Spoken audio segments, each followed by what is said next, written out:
excited to be here. I can't see anybody out there, so I'm assuming you're there.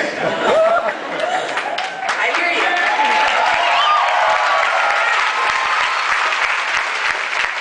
First, let me thank Tia for that warm introduction, for her service. She comes from a family of service and commitment, and she has kept that going. I want to thank her for her support and friendship. It means the world to us. I also want to recognize Jessica Doyle, who's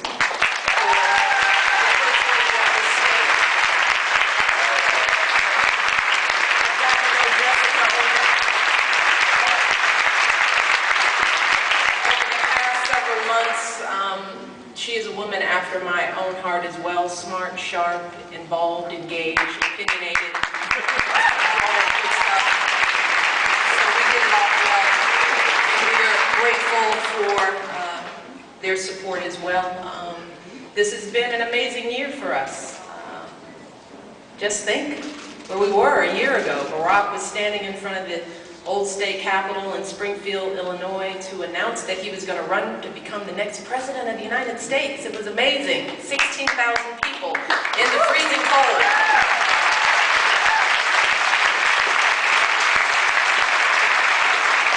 And the momentum hasn't changed since then, except the only thing was that after that announcement, right away, all the pundits and pollsters said, "This is over. Thanks. Nice young man. Nice speech, but this is over. There's no way you can win. There's an inevitable candidate." And I said, "Really? Gee." No vote had been cast, no dollar collected, nothing had happened. I hadn't got a chance to talk to anybody. It was over. I thought, well, goodness.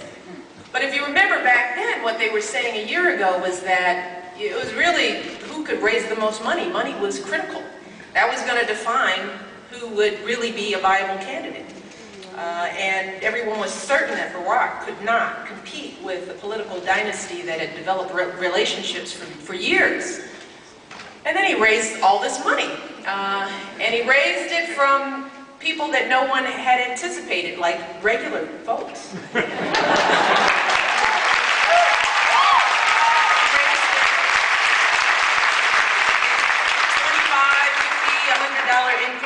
Because Barack's philosophy was that $2,300 was just as $23 is just as important as $2,300 if you vote. So he had built a broad base of donors from regular folks. And then all of a sudden money wasn't important. It's not important. What's really important is organization. Who could really build a political organization? They knew Barack couldn't, right? There's no way he could build a political organization to match the political might of a political dynasty that had been running for years until he built it. And what happened in the early states, places like Iowa and New Hampshire and South Carolina, what we were hearing all over these states was that Barack had built a kind of grassroots movement that they hadn't seen. We had thousands and thousands of volunteers, offices everywhere, laying the foundation, developing relationships, having conversations with voters. But after he did it, then organization wasn't important. It was Iowa. Iowa was everything. Whoever came out of Iowa looking good was really the candidate to beat, right? Because Iowa was a caucus. Iowa was different because you actually had to work down in the trenches and roll up your sleeves and be in the state for a while. So citizens of Iowa had an opportunity to really parse through the candidates and know what was going on. Well, you know what happened in Iowa.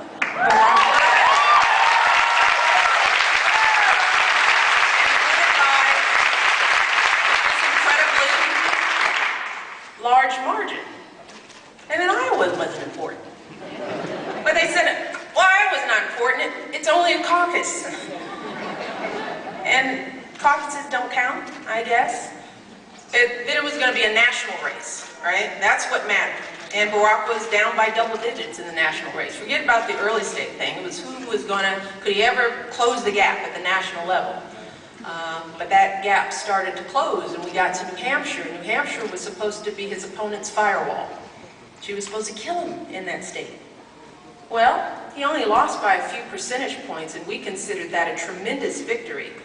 And then we moved on to Nevada, where that was essentially a tie, and then was South Carolina.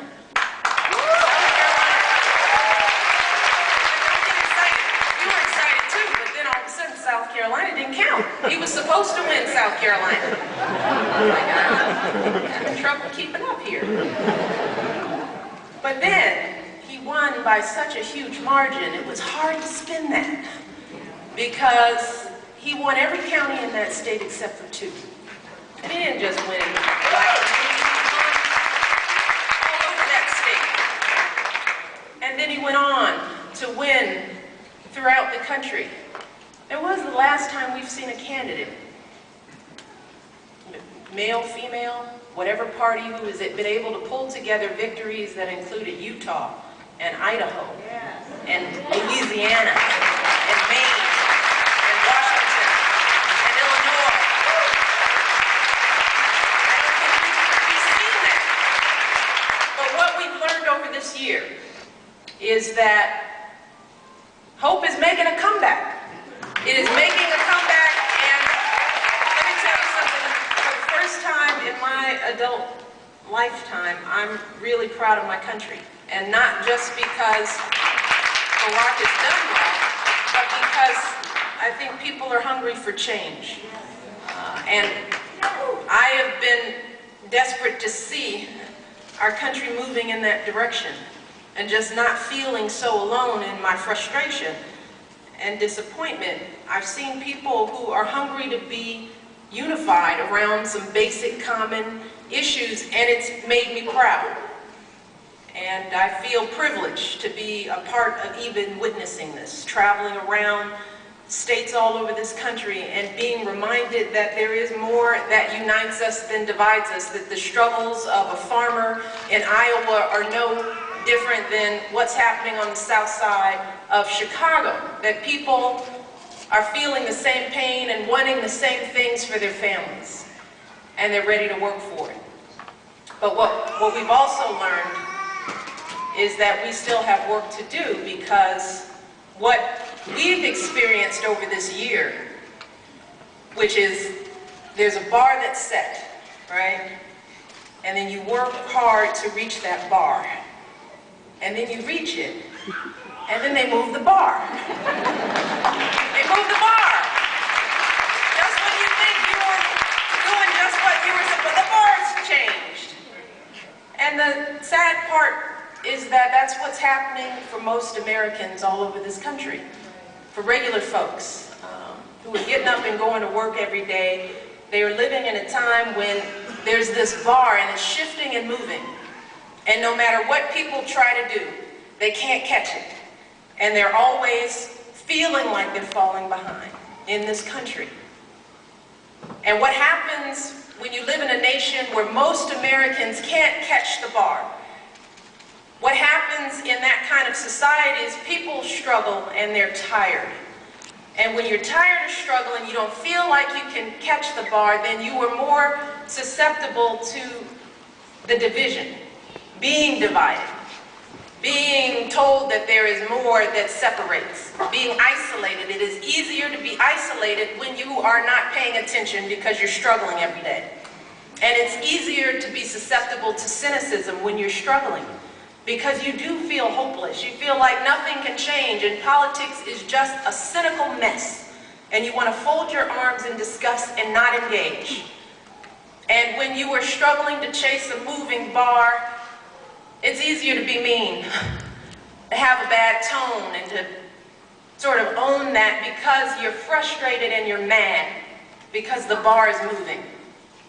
And it is so easy to be led by fear, because when you're struggling all the time, it's easy to feel like everything is working against us.